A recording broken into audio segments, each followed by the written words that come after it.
Yo, what's good? Grace and peace. How everybody doing?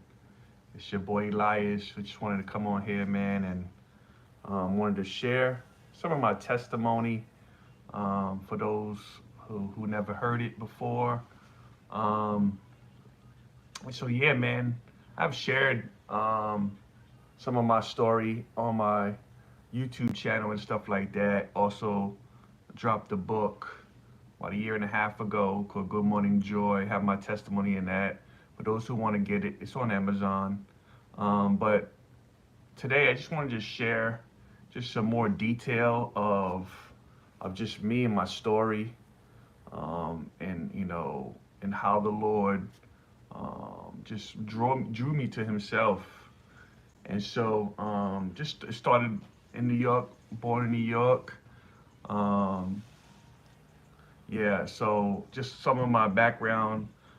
My ethnicity is Middle Eastern and Latino. Um, and so, yeah, I was born with a severe heart condition at birth. It's called TGA, transposition of the great arteries. So basically, right ventricle, left ventricle was opposite direction, and my um, heart was they call it like the blue baby, and they had done the mustard procedure, and it's a very serious condition. I had open heart surgery at a few months old, and just many, surgeries after that. Just kind of just really dealing with my my health, my whole life, since I can't since in the womb to now, and yeah. So I had open heart surgery. Mom, pops, um, born in like I said, born in Brooklyn, New York, and yeah, I almost died even in the delivery because just the condition was so severe. And back then I was born in 79, and they didn't have the technology as much as of course they have as they have now. So it was very difficult.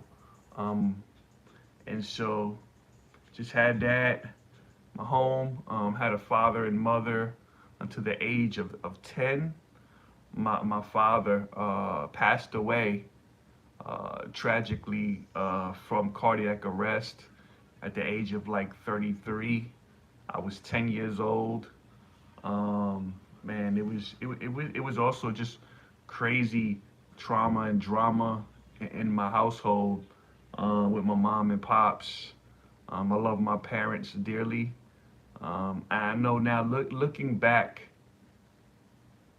from how I know now, just having a different worldview, I see, man, my parents did the best they can with what they knew. So those who out there who who have a lot of resentment or anger, man, just see it as that, man. See it that our parents did the best they could with what they knew, right? And we have to show them a lot of grace. Well, my father's not here now, but my mom is still alive, thank God. And so yeah, it was just a lot of drama and trauma, and I think a lot of times it's just a cycle, right? Of parents who grew up with in households when they were kids, their parents, and then their parents, and just this cycle of brokenness, just this cycle of trauma, and sometimes single parent homes, and substance abuse, or emotional issues like anxiety, depression, suicidal thoughts, and all that stuff. And so yeah, man, love my pops, my mom, um, and yeah, it was in 1989 when my father passed away. I remember going to the funeral at 10 years old, man. I didn't know what was going on. It was pretty traumatizing, what I'm saying, at the moment. Even though I didn't know what was going on, I didn't understand. I didn't know what death was as a kid. Um, and my parents, well, my mom never really explained it. She was just so broken and so devastated as well, and didn't have um, nobody around me really to explain it. And I didn't grow up in a Christian home. Um, Grew up in a lot of spirituality. Grew up what they call Santerias. My mother was from Santo Domingo.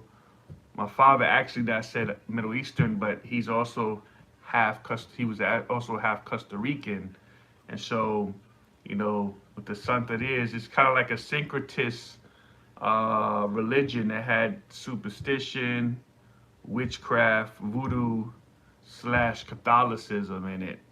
It's just really weird, man. And so there was a lot of like tarot cards, love potions, white magic, stuff like that. Now knowing a lot of that stuff now because I'm into theology and spirituality and all of that theology and just studying different religions and all that stuff, the spiritual realm and so yeah, grew up in that.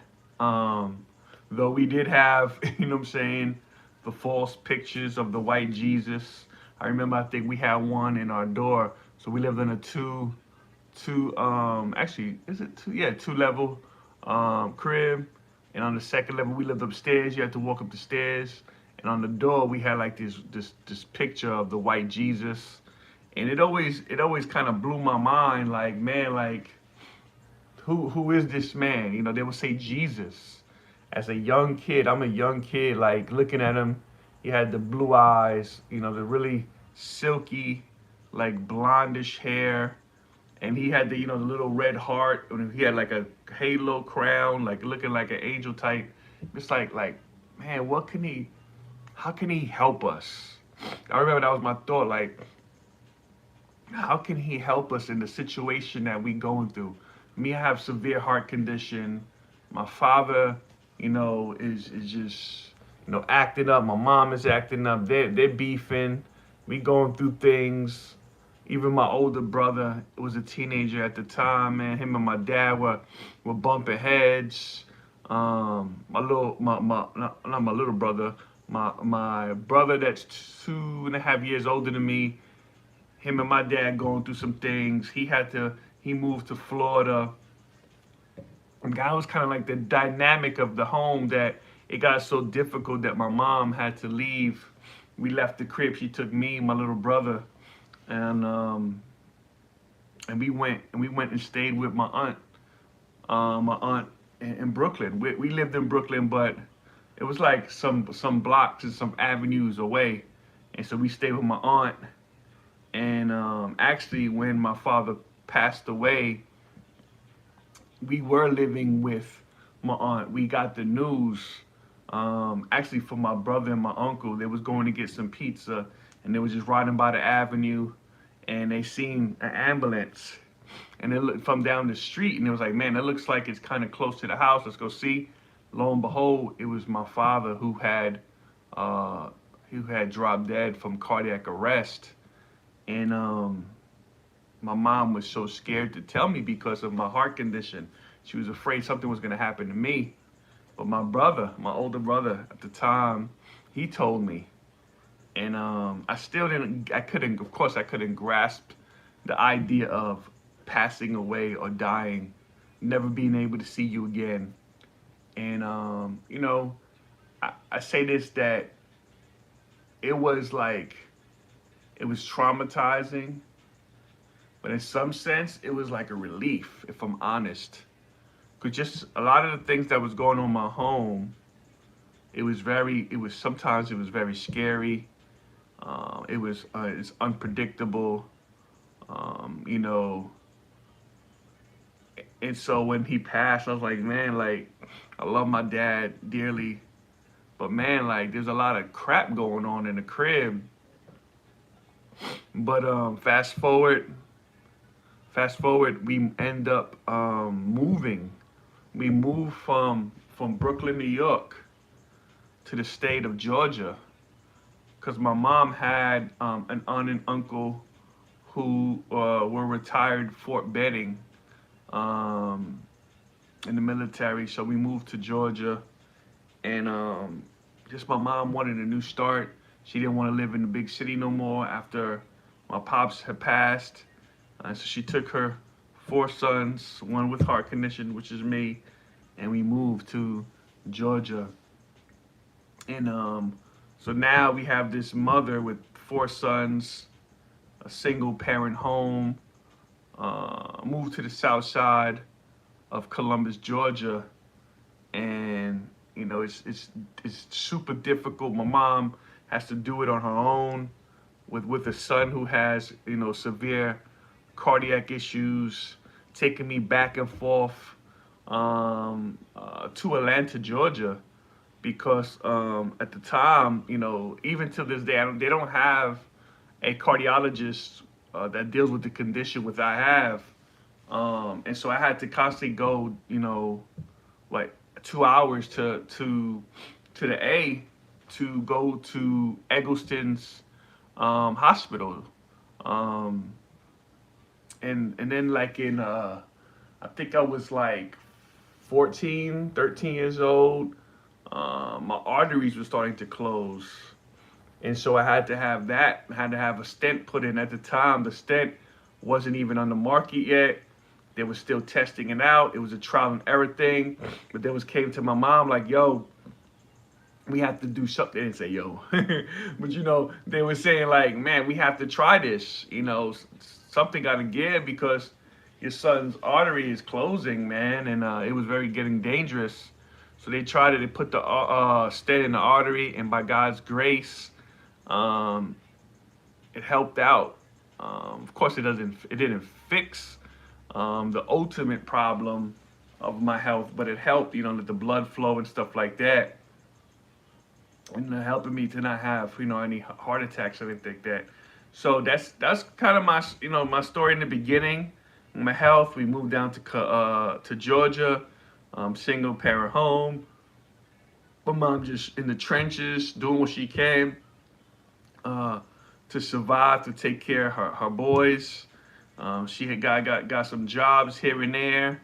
And yeah, man.